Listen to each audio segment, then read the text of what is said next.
Assalamualaikum warahmatullahi wabarakatuh. Perkenalkan, nama saya Esti Yogianti dengan NIM 2405190510 dari Prodi S2 Informatika Universitas Negeri Surabaya. Video ini dibuat untuk memenuhi tugas akhir ujian akhir semester mata kuliah Deep Learning yang diampu oleh Bapak Dr. Insinyur Riki Eka Putra, Eskom Mkom. Pada topik ini, saya mengangkat judul Analisis Perbandingan Artificial Neural Network Konvensional dan Deep Learning pada Klasifikasi Status Gizi Balita. Pada jurnal ini menjelaskan tentang pendahuluan, metodologi, dan hasil dari penelitian. Yang pertama, pendahuluan. Obesitas merupakan salah satu permasalahan kesehatan yang terus meningkat dan menjadi perhatian global. Kondisi ini tidak hanya berdampak pada penurunan kualitas hidup individu, tetapi juga meningkatkan risiko berbagai penyakit kronis seperti diabetes mellitus, penyakit kardiovaskular, hipertensi, dan gangguan metabolisme. Oleh karena itu, identifikasi dan klasifikasi status obesitas secara akurat menjadi langkah penting dalam mendukung upaya pencegahan dan pengambilan keputusan di bidang kesehatan. Perkembangan teknologi informasi dan komputasi telah mendorong pemanfaatan kecerdasan buatan, khususnya mesin learning dalam pengolahan data kesehatan. Mesin learning mampu mempelajari pola dari data historis dan menghasilkan prediksi atau klasifikasi secara otomatis dengan tingkat akurasi yang tinggi. Salah satu algoritma mesin learning yang banyak digunakan dalam analisis data kesehatan adalah Artificial Neural Network atau ANN. ANN merupakan model komputasi yang terinspirasi dari cara kerja sistem saraf manusia dan memiliki kemampuan untuk memodelkan hubungan nonlinear antar variabel. Dalam perkembangannya, ANN terbagi menjadi dua pendekatan utama, yaitu ANN konvensional atau Shallow Neural Network dan ANN berbasis Deep Learning atau Deep Neural Network. ANN konvensional umumnya itu hanya memiliki satu hidden layer dengan kompleksitas model yang relatif rendah, sedangkan ANN Deep Learning memiliki lebih dari satu hidden layer sehingga mampu mempelajari representasi fitur yang lebih kompleks dan hierarkis.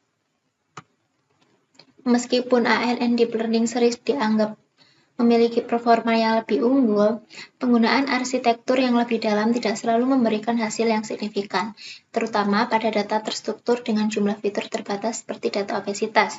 Selain itu, ANN Deep Learning membutuhkan sumber daya komputasi yang lebih besar, waktu pelatihan yang lebih lama, serta memiliki risiko overfitting yang lebih tinggi apabila tidak dirancang dengan baik. Oleh karena itu, diperlukan kajian komparatif untuk mengetahui apakah peningkatan kompleksitas arsitektur ANN benar-benar memberikan peningkatan kinerja klasifikasi dibandingkan ANN konvensional. Berdasarkan permasalahan tersebut, penelitian ini menggunakan dataset obesitas yang berisi data demografis, kebiasaan hidup, dan kondisi fisik individu untuk membangun dua model klasifikasi yaitu ANN konvensional dan ANN Deep Learning.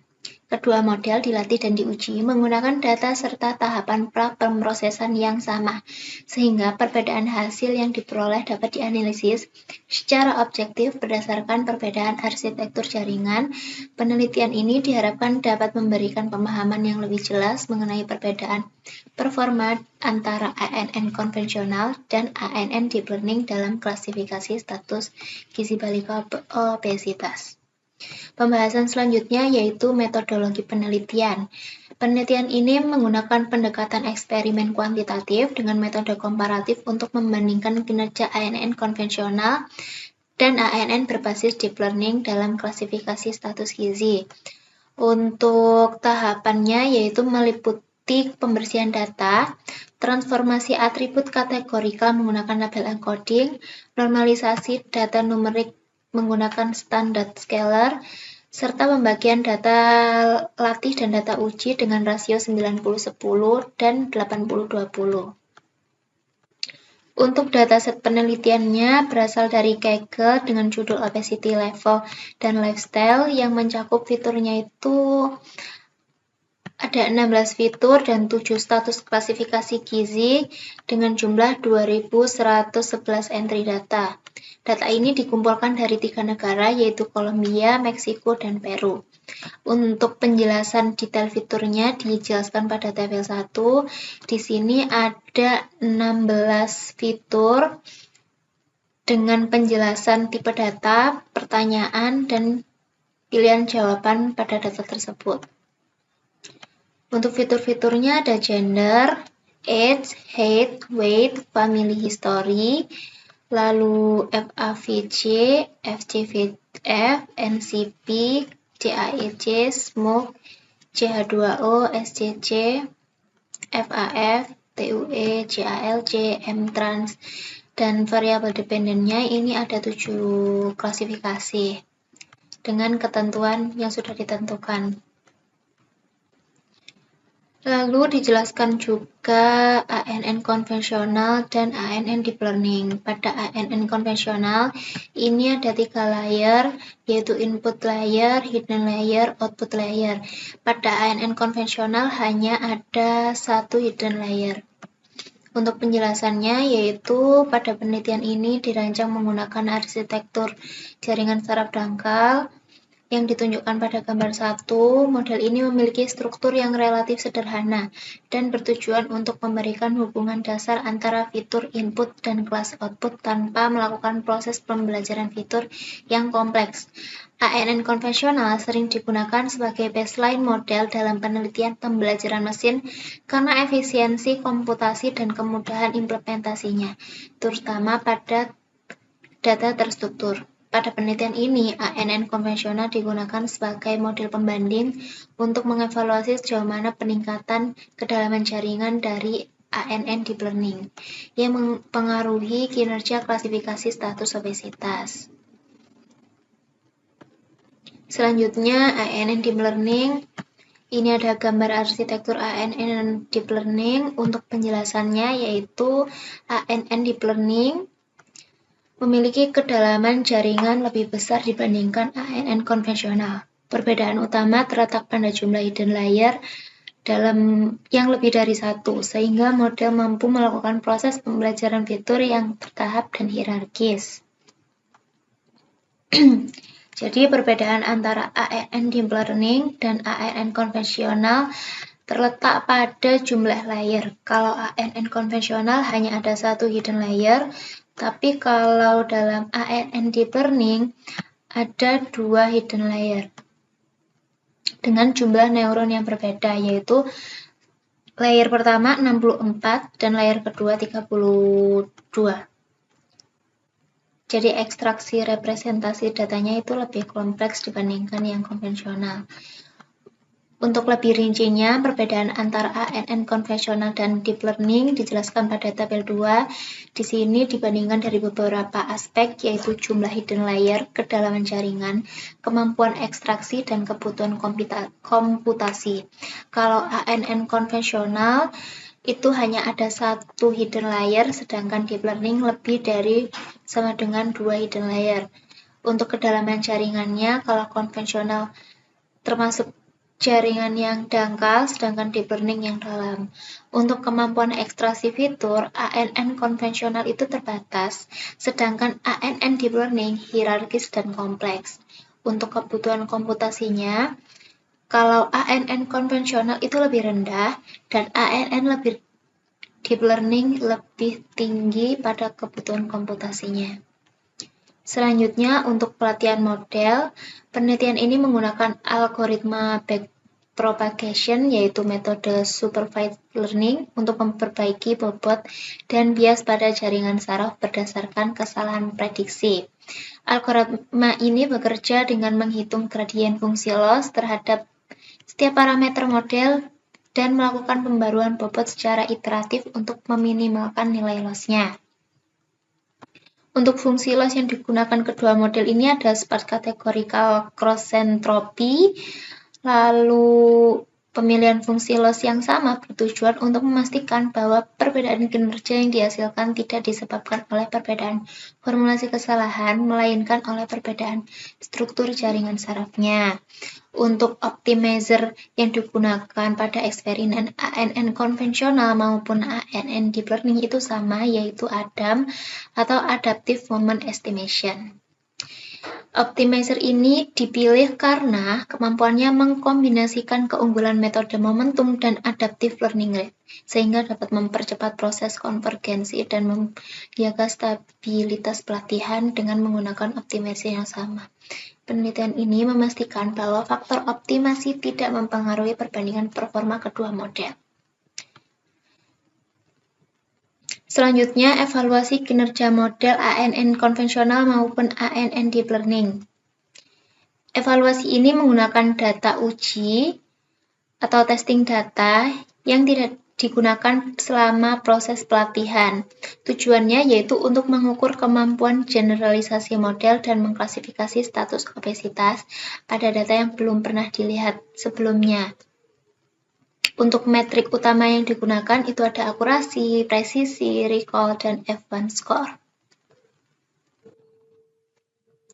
Selanjutnya ke hasil dan pembahasan dari eksperimen ANN konvensional dan ANN deep learning.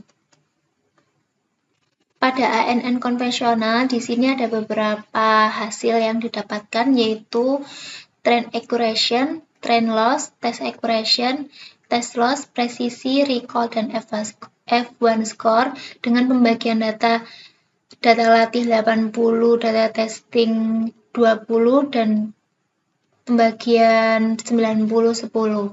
Untuk approach yang digunakan 50 sampai 100. Untuk penjelasannya yaitu berdasarkan hasil pengujian pada tabel tersebut, mode ANN konvensional menunjukkan performa yang baik dalam mengklasifikasikan status obesitas. Pada skema pembagian data latih 80 dan data uji 20, nilai akurasi uji berada pada rentang 90,03% hingga 94,28% dengan nilai performa terbaik diperoleh pada approach 60. Nilai presisi, recall, dan F1 score yang relatif seimbang sekitar 0,1 sampai 0,94 menunjukkan bahwa model mampu melakukan klasifikasi secara konsisten pada setiap kelasnya. Namun, nilai trend akurasi yang mendekati 100 pada hampir seluruh approach percobaan itu menandakan adanya kecenderungan overfitting, terutama ketika jumlah approach ditingkatkan tanpa diikuti pengujian akurasi uji yang signifikan. Pada skema pembagian data latih 90 dan data uji 10%, kinerja model mengalami peningkatan yang lebih stabil. Akurasi yang dicapai approach 90 sebesar 95,01% disertai nilai presisi recall F1 score yang sama mencapai 0,96. Hal ini menunjukkan bahwa penambahan proporsi data latih memberikan dampak positif terhadap kemampuan generalisasi model ANN konvensional. Meskipun demikian, tingginya nilai trend accuracy tetap menunjukkan keterbatasan ANN konvensional dalam menangkap pola data yang lebih kompleks sehingga model ini digunakan sebagai baseline untuk dibandingkan dengan ANN deep learning pada tahapan selanjutnya. Jadi pada ANN konvensional untuk trend accuracy-nya banyak yang mendekati 100%, jadi adanya overfitting. Sedangkan pada trend 90 T10 ini lebih stabil dan lebih stabil hasilnya. Untuk hasil yang dijadikan acuan yaitu test accuracy. Untuk pada percobaan ANN konvensional, ini paling tinggi menunjukkan pada eksperimen trend 90%, testing 10% dengan approach 90 dengan akurasi 95,01%. Itu pada ANN konvensional. Sedangkan pada ANN deep learning, untuk pembagian datanya sama, yaitu trend 80, testing 20, dan 90-10 dengan beberapa nilai yaitu trend accuracy, trend loss, test accuracy, test loss, presisi, recall, F1 score dengan approach percobaan 50-100. Untuk penjelasannya, pada data latih 80%, data uji 20%, akurasi pengujian itu berada pada rentang 91,02% sampai 93,30% dengan performa terbaik pada ePod 90. Nilai presisi recall advance score relatif itu seimbang sekitar 0,92 sampai 0,93, menunjukkan bahwa model mampu mengklasifikasikan data secara proporsional pada setiap kelas tanpa bias yang signifikan. Untuk hasil pada data latih 90%, data uji 10%, kinerja model mengalami peningkatan yang lebih jelas. Akurasi uji mencapai nilai tertinggi yaitu 95,39 pada ePod 90 disertai nilai presisi recall dan advance score sebesar 0,95. Penurunan nilai train loss dan fall loss yang stabil seiring bertambahnya ePods menunjukkan bahwa proses pembelajaran berlangsung dengan baik dan model mampu melakukan generalisasi terhadap data yang belum pernah dilihat secara keseluruhan. Hasil ini mengindikasi bahwa ANN Deep Learning memiliki kemampuan yang lebih baik dan menangkap kompleksitas pola data dan memberikan performa klasifikasi yang lebih optimal. Jadi pada pengujian ANN Deep Learning, ini lebih stabil dan tes akurasinya lebih tinggi dibandingkan pengujian ANN konvensional. Di sini hasil tertinggi terdapat pada ePod 90, pembagian data train 90%, testing 10% dengan hasil 95,39%.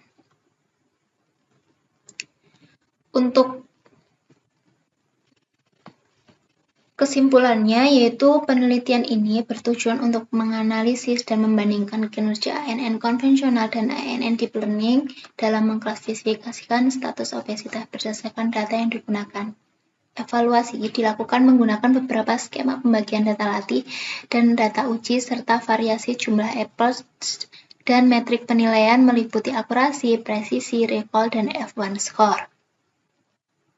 Hasil eksperimen menunjukkan bahwa kedua model mampu memberikan performa klasifikasi yang baik dengan nilai akurasi pengujian di atas 90%. Pada seluruh skenario pengujian, ANN konvensional memiliki keunggulan dan kesederhanaan arsitektur dalam kemampuan mempelajari data secara tepat. Namun, model ini menunjukkan kecenderungan overfitting yang ditandai nilai train accuracy yang sangat tinggi dan fluktuasi kinerja pada data uji, khususnya pada jumlah epods yang lebih besar. Sebaliknya, ANN Deep Learning menunjukkan kinerja yang lebih stabil dan unggul terutama pada skema pembagian data train 90% dan testing 10%. Model ini mencapai nilai akurasi pengujian tertinggi sebesar 95,39% pada ePod 90. Disertai nilai presisi, recall, dan F1 score yang seimbang, masing-masing sebesar 0,95.